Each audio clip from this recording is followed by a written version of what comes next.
Question.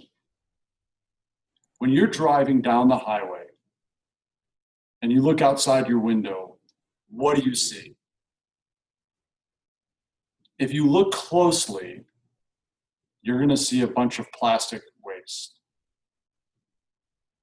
The first thought that comes to my mind when I see that same waste is how many people, when they drive up and down that highway, how many people are blaming those of us in the plastics industry? This is a big deal. And as our team travels down to the Global Pouch Forum in Miami this week to talk about spouted pouches and flexible packaging, sustainability, of course, is going to be one of the key topics of discussion. It's that way in all the conferences that I'm attending, whether it's in Europe, visiting customers in Asia. This is a huge topic that isn't going to go away, nor should it. But what bothers me about this topic is that when I get around those of us in the plastics market whose income is generated through the creation of plastics, it seems like we immediately morph into the blame game. We point to consumer behavior. You know, after all, I didn't put the plastic cap on the side of the road. Some consumer did.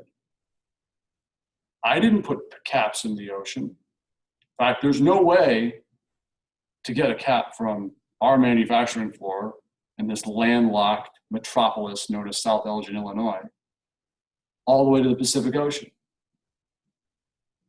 So it's tempting. It's part of the human DNA to say, well, it's not us, it's the consumer. It's them, it's the other. But the blame game doesn't work, does it? Turn on C-SPAN if you're bored. Look at how our Congress behaves these days. The blame game doesn't get anything done. At the risk of being completely self-promotional, next fall, I'm going to be speaking over in Europe at a plastics show on this topic. My first point in that talk is that we as a market, as an industry, need to reframe our response. And as elementary as this sounds, we got to simply state that we care. We got to back it up with showing that, you know, there's things that we're doing as an industry to work on more sustainable solutions. I got a friend right here, a fully recyclable pouch.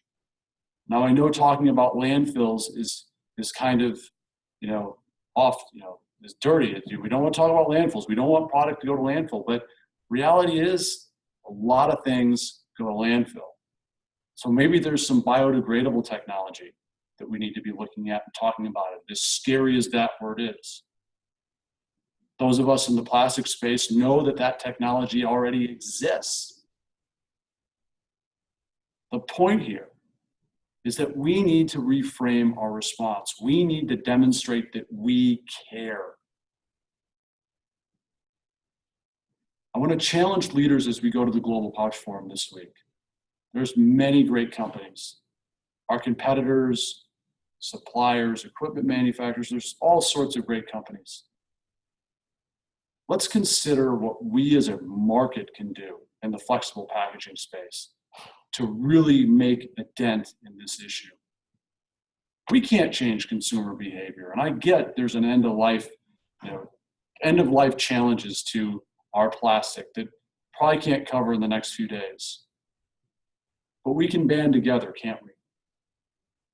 We can tell our environmental friends that we care, and we can back that up with specific action. As Seth Godin would say, we need to make a ruckus. And that's my challenge. If you care about the environment that you live in, I challenge you to walk alongside us and let's make a ruckus together. Let's reframe the response. Let's turn this conversation upside down and let's make an impact as we go forward.